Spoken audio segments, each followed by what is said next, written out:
ভাবলাম আজকে সবার সাথে একটা কথা শেয়ার করি। আজ আমার বরের কথা খুব মনে পড়ছে।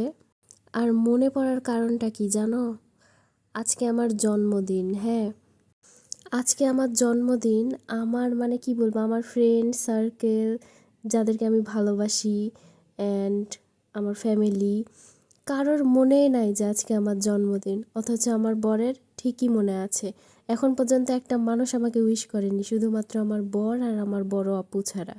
বড় আপু দূরে থাকে, তাও বড় আপু উইশ করেছে। আর আমার বর ফোন দিয়ে কালকে বলতে 2 দিন আগে থেকে আমাকে কল করে শুধু বারবার বলছে, আমাকে অনেক দোয়া করছে। তো আমার বর আমাকে সবসময় বলতো, হ্যাঁ, তুমি এত ঝগড়া করো তো, আমাকে এত এরকম করো তো, একদিন বুঝবা আমি ছাড়া তোমার এই পৃথিবীতে কেউ আপন না। তখন আমি ওকে বলতাম যে সময় আসলে দেখা যাবে। কিন্তু হ্যাঁ, আমি আজকে নিজে রিয়েলাইজ করছি আসলে ওই মানুষটা ছাড়া আমার কেউ আপন না। কারণ ওই মানুষটার সাথে আমার খুব একটা বেশি দিনের সম্পর্ক না, তারপরেও সে যেভাবে আমাকে আগলিয়ে রাখে সেটা না বললেই না, আমি নিজেই রিয়েলাইজ করছি।